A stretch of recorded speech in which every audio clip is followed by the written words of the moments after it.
being here for 10 years to see some of those like iterations of Mercy Hill, to be there in the early years where, we're in a meeting and Andrew says, hey, we need to buy 35 more chairs. It's like, okay, that's not necessarily like a detail that he's in anymore. Like he's thinking about much bigger picture stuff. But back then that was good. That was right. That's what needed to happen. And I think one, maybe the limiting mindset around this concept would be, you guys have grown to a certain size. And so you can, you could be further out in the future thinking about the vision. We're not at that size, so we can't do that. Right. And there's part of that that's true, but there's another part that's like, well, maybe some of the size of the organization is related to what you're thinking about. This is Breaking Barriers, where we help pastors and churches grow so that they can go.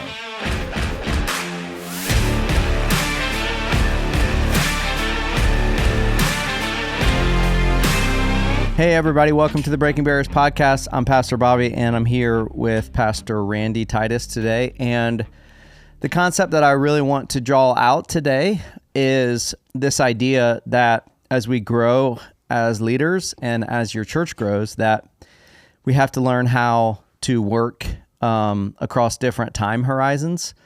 And the way that I would explain that is, when an organization is really young, especially like when you start a church. I know a lot of people that listen to Breaking Barriers, maybe they planted a church and maybe the church is 2 years old or something like that. Yeah. In the very beginning, everybody is working on execution. And what I mean by that is, when you first start, it's like everybody's working on the upcoming week. I remember when we planted Mercy Hill, Pastor Andrew's focused on the preaching. He's focused on the worship for that weekend. I'm focused on the volunteers, focused on, how to get everything set up, focused on the kids ministry. Yeah, it's your whole world is really just what's happening in the next 7 days, which is right. Like, to get an organization, to get a church off the ground, you've got to be focused in kind of the here and now and executing on what's happening over the next week. The problem with that, a lot of people can end up staying there where they're only focused on what's coming up in the next 7 days, and they don't rise above that, especially, lead pastors, executive team. At some point as the organization grows, they've got to raise people up to focus on executing the vision over the next week, over the next 90 days. And then they have to have more energy to focus on the future. When people are executing, what they're spending their energy on is, what are we hoping and what are we praying for over the next year? What are we praying for over the next 3 years? As the organization grows, those time horizons grow, where the lead pastor may begin to focus on, what are we praying for? What are we hoping for over the next 5 years, over the next 10 years? And early on at Mercy Hill, as the church began to grow, those time horizons began to expand. And, for a long time, I remember, and Pastor Andrew and I used to always say this, it was always like, okay, what is the next thing that we need to do? What is the next thing that we need to execute on? And for us, as we began to grow, it was, okay, we need to expand our space. We need to raise money for that. We need to expand the kids' space. We need more chairs. We need more parking. Eventually, those time horizons began to expand where we're thinking about, okay, we need to start a new campus. We need to multiply. Those time horizons expanded to, 1 year from now, we're hoping to start a new campus. What really got me thinking about this is, over the last couple of weeks, we launched our new home and hub, the Ridge campus. And, that was a big undertaking. It's a 80-something thousand square foot facility. 1,500 seats. We built it from the ground up. And I just started to reflect on what that whole process looked like. Yeah. And, it was probably almost a 5-year process between dreaming about, having a new home and hub, moving our broadcast location, to, finding land, thinking about how are we going to finance this? How are we going to cash flow it?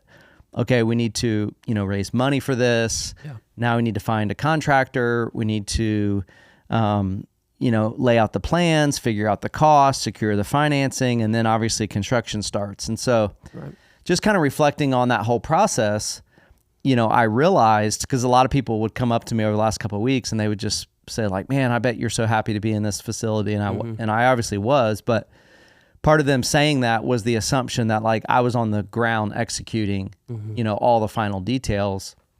And I would say to them, honestly, the most stressful times for me where I was putting in the most amount of work was a couple years ago in this project. And other members on our team were really executing, launching this thing, getting it off the ground, finalizing the construction, all of that. But nobody gets to see that part. Right. Like nobody's sitting in the conference room where you're working through the long-term financial picture. Right.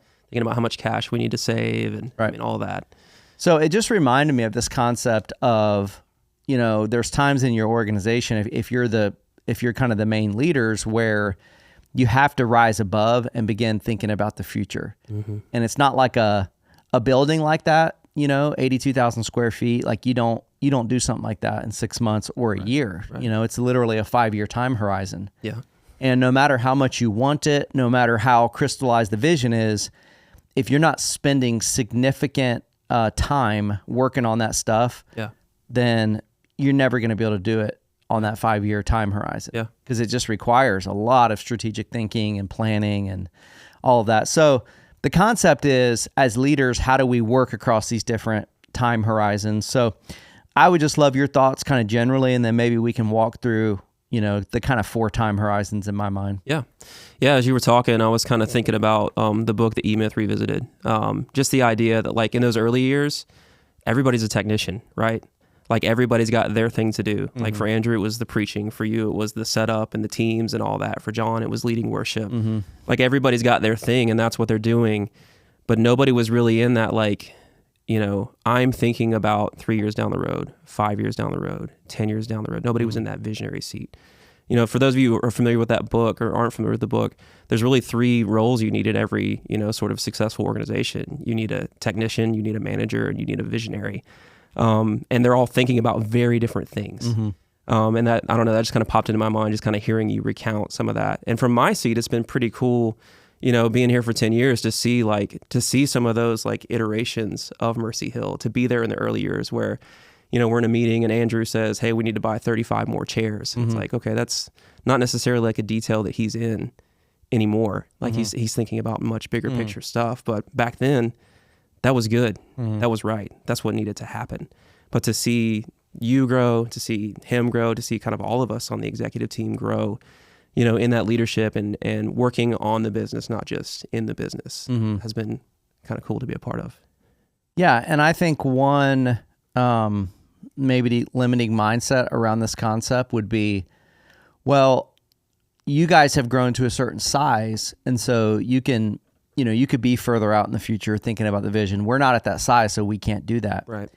And there's part of that that's true, but there's another part that's like, well, maybe some of the size of the organization is related to what you're thinking about. Which came first. Yeah. Because there was many years where we dreamed about having a facility like this, but we never actually activated on it because we weren't willing to really commit like serious resources in terms of our time and money to make something like this happen. And so I think the time horizons can change across organizations. Obviously, bigger organizations are thinking about, longer time horizons, but no matter how large the organization is, even if it's a church of 100, I was with some of our church planners this weekend in Roanoke, their church is between 100 and 200. And it's like, yeah, a lot of those time horizons are shorter, but Carter, their lead pastor, he's got to be thinking about beyond 2025, like what's coming next year, what's coming the year after that. And this is something I feel like not only is Pastor Andrew always trying to work on this and grow in this, and he's made tremendous growth in growing in the ability to dream about vision, come up with the vision, cast vision. I feel like this is something I'm always working with you guys with too, because as the organization grows, I'm trying to encourage you guys, hey, you're in the weeds, you're in the know on everything, you're leading everything on the ground.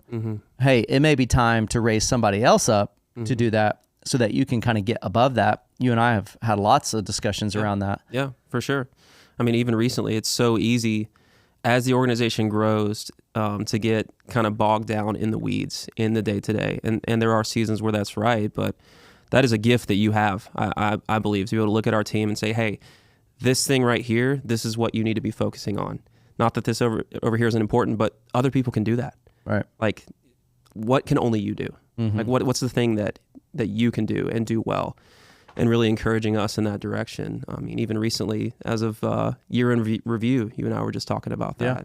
So I think that's a tremendous gift that you bless us with. Yeah, and I would say, it's not just the highest level leaders in organization. I mean, you think about something like student ministry or kids ministry, the student pastor or the kids director, like when the ministry is smaller, like, all they're going to be thinking about is like, man, what's happened over the next week? What's happened over the next couple of weeks? But God willing, if their ministry grows, then at some point they're going to have to raise above that. And they may not be the ones that are meeting with individual volunteers anymore. Yeah.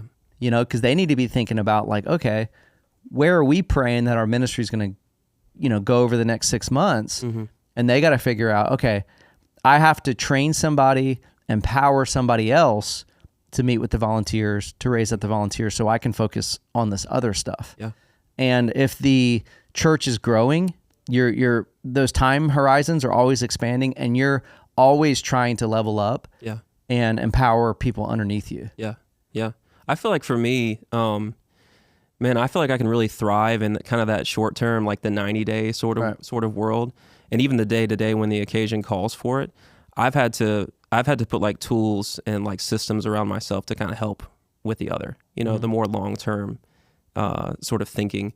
I feel like for you, that's more of a natural thing. I'm sure there's some disciplines there as well, but futuristic, I mean, I feel like you're constantly kind of thinking, hey, how does this impact things down the road? For me, I've had to just kind of build things into the schedule to think through, like to take a clarity break every single week and say, okay, what's working? What's not working? Am I focusing on the most important things? Like asking yourself those kind of questions. That's the only way that I can keep myself from getting in the weeds, because I do have a bent towards execution for sure. Yeah, and the 4 frameworks that I would use, and I can share kind of the time horizons for Mercy Hill, but I think the frameworks are not going to change, but people will have to kind of enter in their own time horizons for where the organization is. And I think this is not just high-level leaders. I think it's any leader in the organization at like the director, associate director level and above. Yeah. The first time horizon I would say is the vision. Where are we hoping to go long-term? Right. And for a smaller ministry, maybe that's a 1-year time horizon. But the basic idea is, we're not putting 100 things on a board. We're putting a couple things on the board where we're trying to go long term. Yeah. So for Mercy Hill, for a long time, that time horizon was probably 3 years. Now, as we've grown, that time horizon's around 10 years. And the ultimate vision is, man, by 2032, we want to see 5,000 baptisms, and we ultimately want to send 500 people out on church planting teams as missionaries. So that vision category is the longest time horizon. The second one, I would say, is strategy. You begin to think about, okay, for us, it's 1 to 3 years is kind of the strategy bucket. Yeah. Okay, if we want this vision of 5,500 to happen, what are some of the biggest things that need to happen over the next 1 to 3 years? Yeah. That would be strategy. Yeah. Working backward from the vision. You're still not getting into 500 different things. It's probably, hey, 10 to 20 things that are going to need to happen over the next 1 to 3 years. That's the strategy bucket. The tactic bucket for us is typically maybe a 90-day to 1 year time horizon. In tactics, we're now thinking about like, okay, on the ground, what are the strategies and what are the plans to make this happen? So over the next year, if we're trying to grow in our baptism culture, if the college ministry is trying to grow, if the student ministry is trying to grow, you're probably identifying 4 to 7 things in the upcoming year that you need to activate on. And then the last category, I would say, is going to be a similar time horizon for everybody. It's just an execution. Right. You get down to the final thing where it's like, okay, this vision, this strategy, this tactics, we're now having to execute on it. Yeah. And it's funny because I think all organizations have strengths in different time horizons based on who they have, that's leading. Right. Some people that are, you go back to E-Myth Revisited, the concept of E-Myth is like, many organizations or businesses in the United States, there's somebody that's really great at execution. Technician. Yeah, they're a great cake baker. Right. They're a great dentist. they're a great car mechanic. Well, that's what they're good at. They're good at executing on those things. But now they want to start a business where they're having to replicate cake baking, being a dentist. I love this. I love baking cakes. Right. I want to do this for myself. But as soon as you start an actual business, now you're having to think about, okay, how do I, replicate this service or product that I'm doing in a sustainable way? Yeah. And so now they're, not really play on words, but their business is now not baking cakes. Right. It's how do I create systems around baking cakes? How do I create vision around baking cakes? So all that to say, some organizations are really great at vision. Some organizations are really great at execution. The organizations that are really great at all of them are really successful organizations. I think that's a really important distinction to kind of lay all those out. And I would say, in my mind, everything is subservient to the vision. So the strategy, the tactics, everything kind of falls in line under that. But if you've got pie in the sky vision and you haven't gone through those other iterations, it's a pipe dream. You're just never, ever going to get there. On the other end of the spectrum it's just, I'm whatever's next, I'm going after this next thing. And you're not making any progress. You're not, chipping away at some of these long-term goals and some long-term vision. Yep. Yeah. You think about a really huge organization like Chick-fil-A, I think people that like Chick-fil-A, they don't know what the vision is, and I don't know what the vision of Chick-fil-A is, but whatever that vision is, they do a good job of executing on it.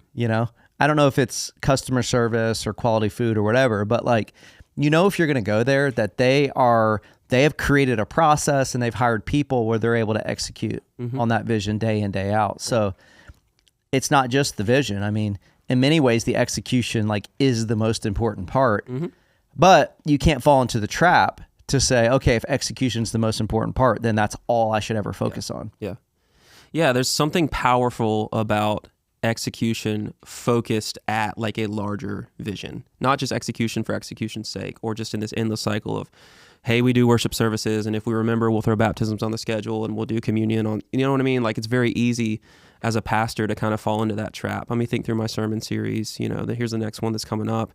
But man, that long-term vision and the execution aligned with that. That's where the power is. Yeah, I think just like we went through this journey of building this new home and hub, a lot of churches get stuck in a journey like that, right? Because, maybe the pastor is a great communicator, he's a great shepherd, people like being at the church, and if that's the case, well, then the church is going to grow. Right. And at some point, that pastor is going to not just need to be thinking about their sermon, not just need to be thinking about shepherding people, but thinking about, okay, how do we expand the actual organization? How do we scale? Yeah. And so what happens is a lot of churches get stuck, 200, 500, whatever it may be, because they didn't go to seminary to think about a 5-year timeline building project, Yeah. But the reality is man, you're never going to be able to expand that space. You're never going to be able to start another campus, upfit a building, whatever it may be, if you don't get in that longer time horizon. So you've grown in this a lot. We've all had to grow in it a lot. I mean, any kind of tips or pitfalls that you see when someone's trying to work through, okay, maybe I'm only focusing on the next 90 days. How do I kind of get beyond that? Yeah. I would say step one is awareness, just kind of knowing, hey, what is my bent? Left to my own devices, what am I going to spend most of my time thinking about or doing? Is it going to be in this vision sort of, category, or is it going to be, am I only thinking about what's in front of me and what's next that needs to be knocked out? So I would say step one, just awareness around that. And hopefully, I know we have people listening to this or watching this from all different kind of church sizes and walks of life. Hopefully you've got people around you, on your staff team or mentors in your life that can speak in. Because a lot of times we lack self-awareness and we lack clarity, around this. Or we're just not honest with ourselves, So to have somebody who knows you to be able to speak in and say hey, yeah, I think this is, left to your own devices, this is kind of your natural bent. I would say once you've identified okay, this is an area of strength for me, because they're not moral or immoral, right or wrong. They're all necessary in a functioning organization. But once you've identified kind of where you stand, man, if you're wanting to grow in some of those areas, like get around people who are really, really good at that, or give them the, the green light to speak into your life. And then for me, like I said earlier, man, some of those systems in place, like just got to have some of that in place. We've been using a lot of like the Traction EOS Life stuff, and that it almost forces you to clearly identify what is the vision. These are the meetings that we're going to have on a quarterly basis where we're lifting our head up. In my planner, there's a 1 week clarity break where I have to look back at the vision traction organizer. There's all kinds of tools like that can really, really help. So for me, that's just kind of how it functions for me. I think being around the right people, having self-awareness, then having tools in place, to be able to work on it and not work in it. Yeah, I think the tools are really good because they give you a framework for best practices and how other people are thinking through this. Yeah. That starting place of self-awareness. It can be hard. It's just hard to work on things that are not happening right now. So just acknowledging that, like, most people can't do it. Like, most people lose patience. I mean, you're like with this home and hub example for us. And a lot of people are not going to be working on stuff with that long of a timeline, but everybody at some point is going to be working on something with the 1, 2, 3 year timeline. Yeah. I remember when we started working on it, it just felt like, man, we're light years away from actually being able to do this. You remember some of those all-day financial planning meetings? Yeah. Like, I mean, kind of getting hit in the face with, man, we don't have a property. Yeah. Even if we did have a property, we don't have the money to do this. Yeah.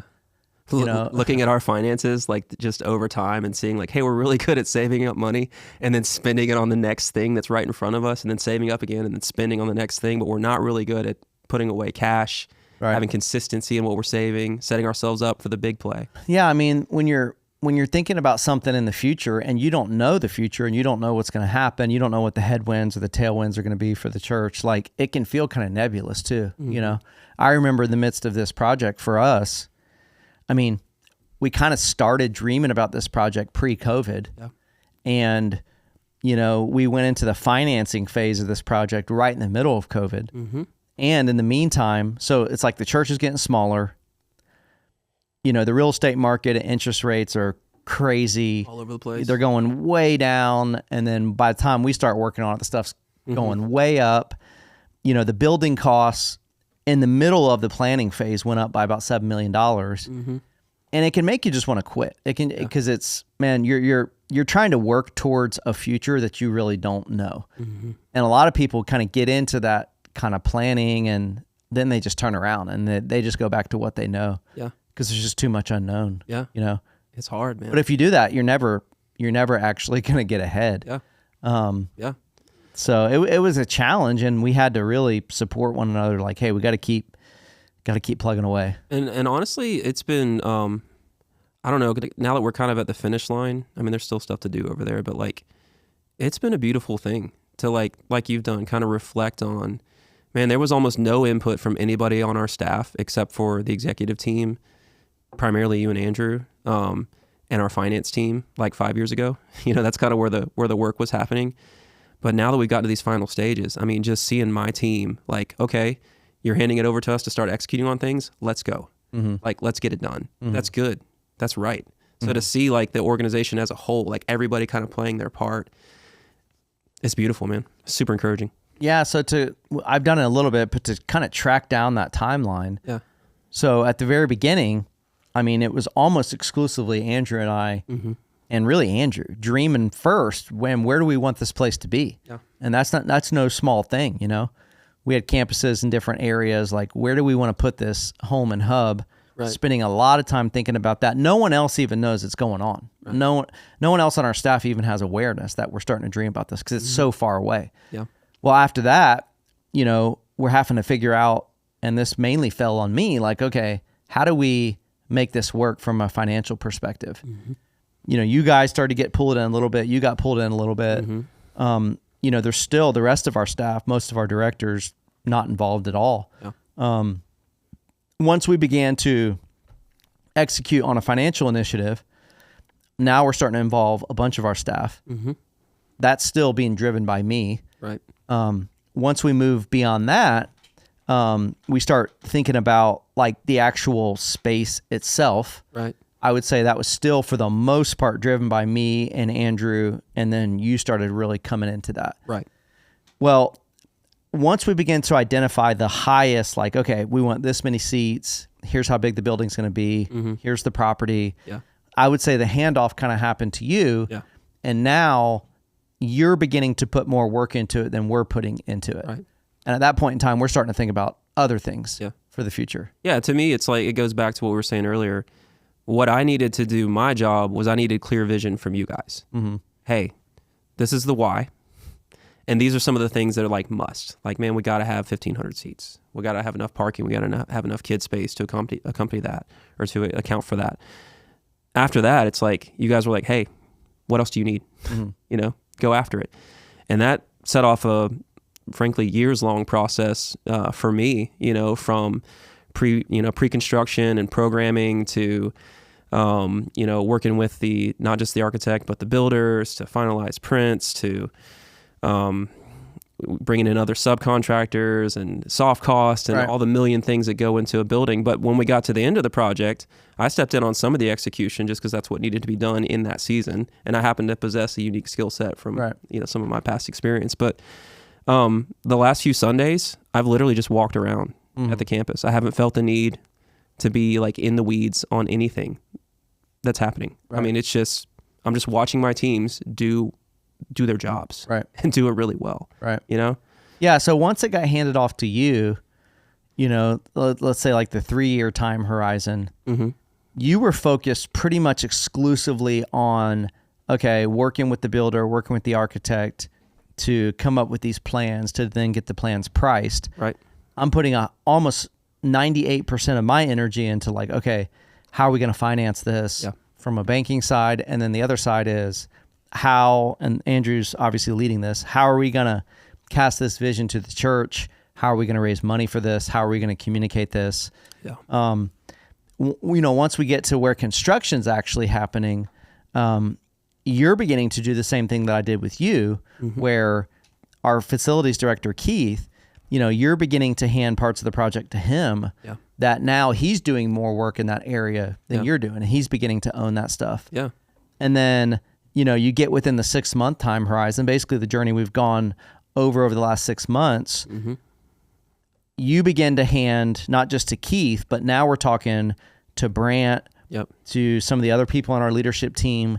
And now the directors over our kids ministry, over our worship ministry, you know, First Impressions, now they're beginning to have to own projects themselves. You know, they're thinking about how do we install IT? How do we do the tech? You know, what's the kid space furniture going to be like?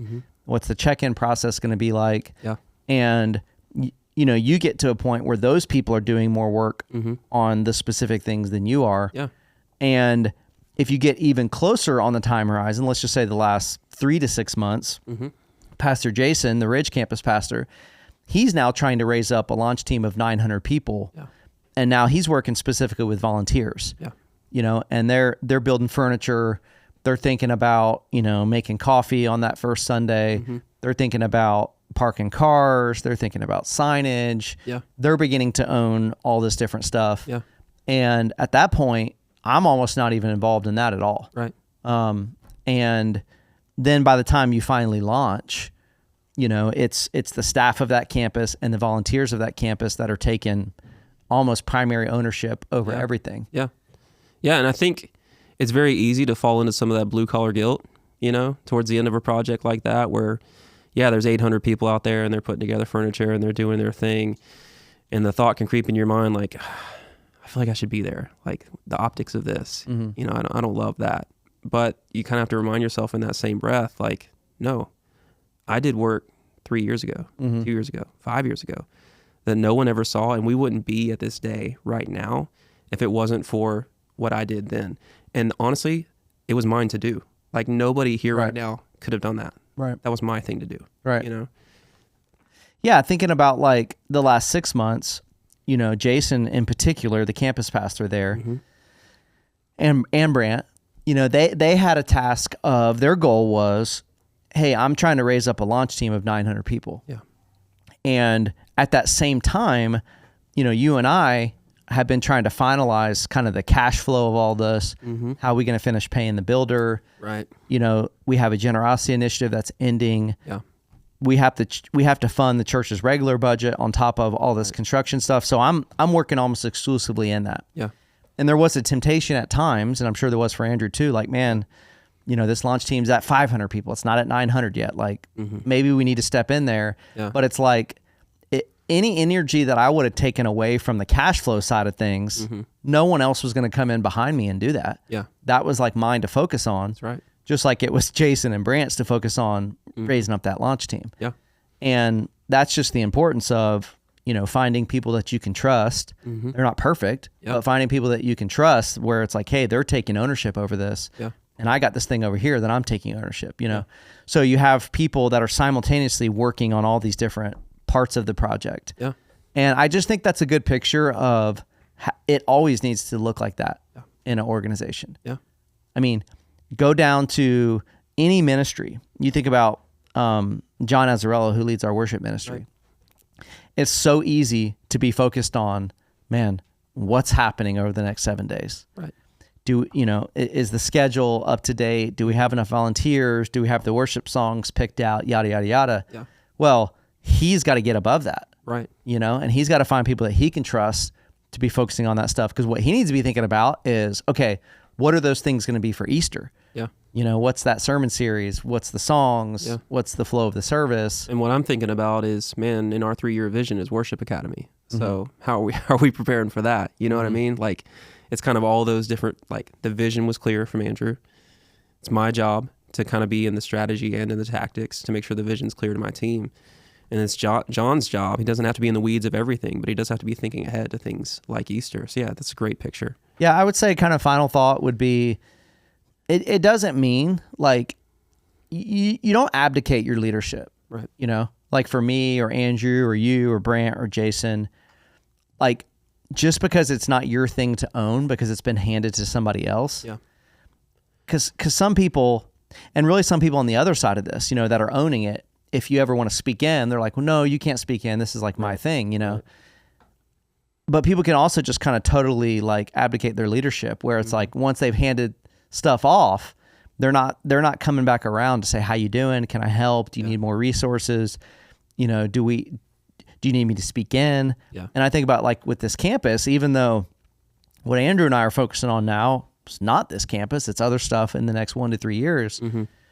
You know, like we've had some traffic issues with a campus this large, you know, and Andrew even called me on the phone and said, hey, you know, I want to, and I had my mind wrapped around it and I was involved, but he wanted to make sure, hey, he was involved. He wanted to make sure that our highest level leaders were speaking into this very execution oriented issue that we were dealing with. And that's an example of where it was a time to kind of swoop in and help. Yeah. And not just be like, well, you guys just kind of handle it, you know? If a leader's always doing that, not going to be great. Yeah. That's what a micromanager is going to feel like. Right.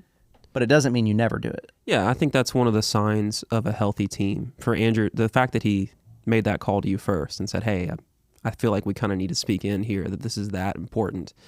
I feel like both of you guys balance really well, like handing leadership away, but with the caveat of, and I'm here. You know what I mean? Like, I trust you. I believe that you have the ability and the intellect to do this. I'm confident in that. If you run into something along the way, like, I'm here. You know what I mean? That's just such a beautiful thing. That's the value of team kind of on display. One final thing I think that's been very helpful for us, and this has only come in the last, I would say, maybe 2 years. And the time horizons are going to be different based on how big the church is. But one of the things that we've done, when you think about a leadership pipeline, you know, so at Mercy Hill, it's like you got volunteers, you have associate directors, you have directors over ministries, you then have our executive leadership team, and they're not over any specific ministries, they're over directors that are over ministries. Right. And then you have kind of our lead team, which is kind of where Andrew and I are. We've tried to identify kind of baseline, what are those time horizons we should be focused on, you know? So Andrew is kind of 3 years and beyond, him almost exclusively, you know, and he'll bounce ideas off of me. He'll bring that stuff to our directional team, Yeah. but that's almost exclusively his to own. Mm-hmm. For me, it's that 1 to 3 year time horizon. Mm-hmm. I get help from Andrew. Our directional team speaks in. You guys obviously are aware. You guys speak in, but it's kind of mine to own. And then, I would say that 90 day to 1 year, the team that you're on, kind of our leadership executive team, that's what you guys are focusing on. Yeah. What the vision is for the year. Mm-hmm. You're not focused on next week. You're focused on, okay, over the next 90 days, over the next year. Yeah. And then when you get to the director level, I would say they're kind of focused on really just we call it the 90-day world. That's right. They're focused on everything, from what's happening this Sunday to what we need to be doing over the next 90 days. Yeah. It doesn't mean you don't kind of get out of those time horizons, but for the most part, that's where most of us stay. Yeah. And I think it's helpful. Yeah. Because you can just look at your schedule and say, man, what am I thinking about? Yeah. Yeah. If I'm in that 90-day time horizon, that's where I should spend most of my time thinking about. Yeah. For me, if you're in the 1 to 3 year and I'm constantly just thinking about the 90-day, it's like, well, who's doing the 1 to 3 year? Right. So I would just encourage people, I don't know if you have any last thoughts on maybe even for a smaller church, Mm-hmm. try, and I get it. You don't have as many staff. You don't have as many layers. Yeah. But it doesn't mean you can't raise up volunteers and other people. Yeah. You still need to have some of those time horizons identified Yeah. for like what you're focusing on. Yeah. I'm thinking back to, so before I worked at Mercy Hill, I was at a church of 150 people. It was the senior pastor and me. I was associate pastor. And I like to think there's probably quite a few churches like that listening right now.